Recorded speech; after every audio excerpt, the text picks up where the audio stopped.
Good morning and welcome to Follow Up Friday. It's so good to be here with you today. I'm Debbie Hoffman, sales and follow-up coach, and every week I come on live, and this goes all over social media, so you can see it on LinkedIn and YouTube and all over Facebook. So today I'm going to be talking about something really important that I think is an opportunity that people miss a lot. And that's about being a vendor at a networking event, whether it's in person or online.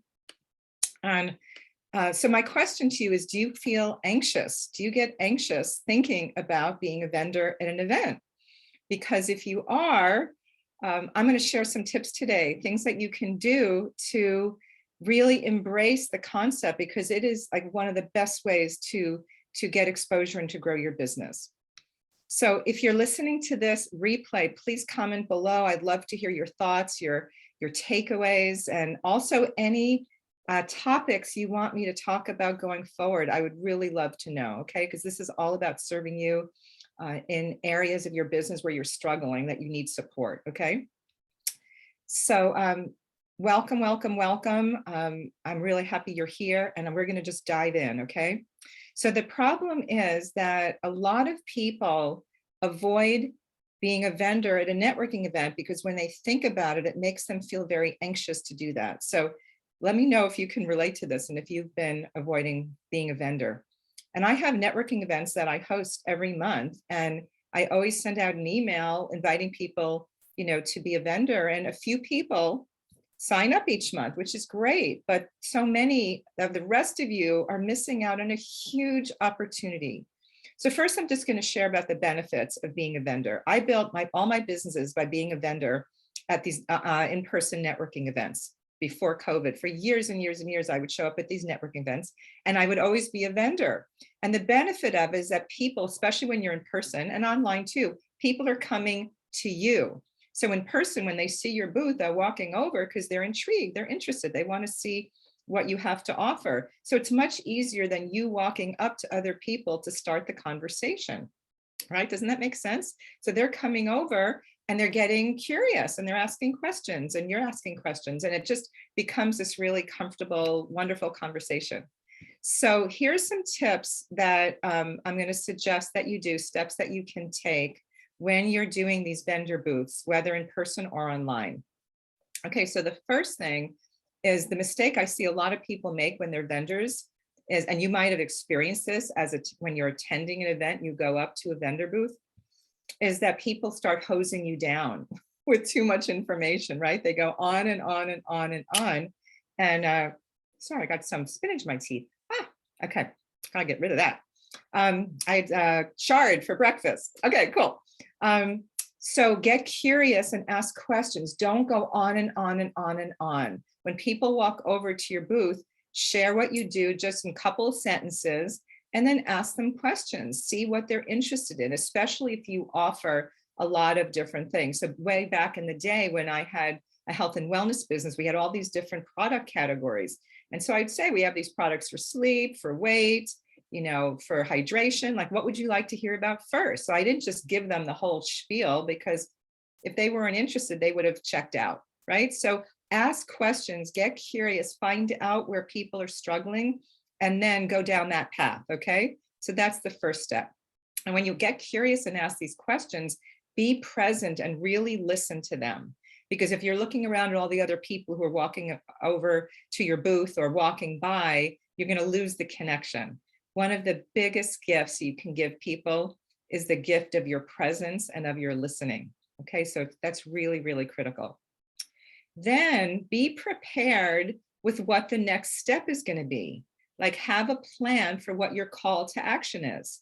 Are you inviting them to sign up to work with you on the spot, which I don't normally recommend. It just depends on what you offer. If you've got products that people can purchase and walk away with, that's different. But if you offer coaching services and you have 1,000 or 5,000 or 10,000 or whatever size packages, you're going to want to have a conversation with them first, right? So be prepared with what you're going to invite them to next.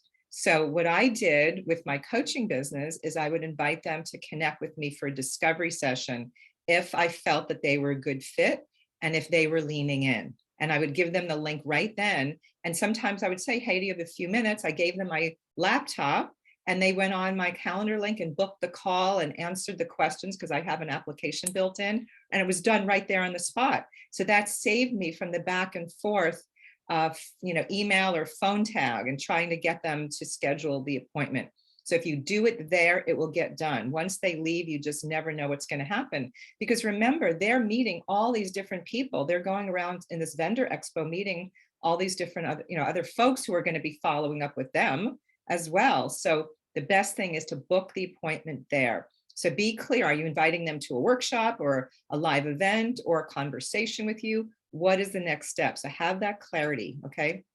And the third thing is if they are interested, well, I was just really talking about this, make the appointment there instead of playing phone tag, okay?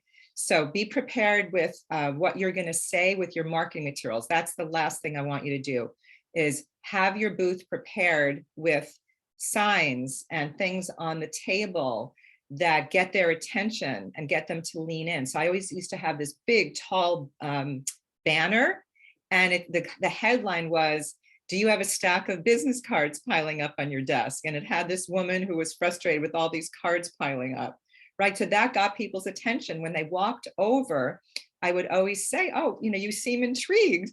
What got your attention? And sometimes they'd be giggling. So have a headline, have a banner with a headline and a graphic that gets people interested in coming over. And then here's another tip. When they do come over, just ask, what got your attention, or what inspired you to come over to my booth? Or again, like, you look curious. Have some like icebreaker, something that you say to engage them in conversation, okay? So having a vendor booth is like one of the best ways to have a continual flow of people coming into your funnel, into your world, right? Because you have exposure, especially at these live events. Now online, I figured out how to do it. And I have my networking event next Wednesday. We meet on the third Wednesday of the month. And we put you in the breakout room, and whoever shows up, I put the people in order of the vendors. So everybody gets, 1, 2, 3, and then 1, 2, 3, if there's 3 vendors, right? So that way people are showing up. They're not choosing to come to your booth, but everybody's so gracious and everybody's so helpful and supportive. Now, the other thing I want to leave you with is, when people say, well, this really isn't for me, or I don't have a need, just say, great, I totally get it. Not everyone's going to be a good fit, but who do you know who is struggling with XYZ? Okay, that's really key. Be really clear on who your ideal client is and who you're looking for. And you can ask that person for a referral, even though they're not interested. And people forget this. They don't even think about it, actually. It's not even on their radar. They assume if that person's not interested, they're not going to refer people, but that's not true. There's lots of things that I'm not interested in for myself, but I refer people to my JV partners or colleagues or people that I meet out and about. So I'm always looking to refer people to other folks, but you need to ask, okay? So please join us next Wednesday from 9:30 to 12 Pacific for my Power Up Your Networking event. It's free. You go to powerupyourfollowup.com/networking. We'll put the link down below, and you can just attend for free. And if you want to be a vendor, it's $35. And I attract these incredible heart-centered entrepreneurs from all over the world. People love being there. Everyone's so supportive, and people are getting, speaking gigs, podcast interviews, client referrals. It's been really, really wonderful. So please join us next week. And then I will see you next week on Follow Up Friday. Have a great weekend. Bye for now.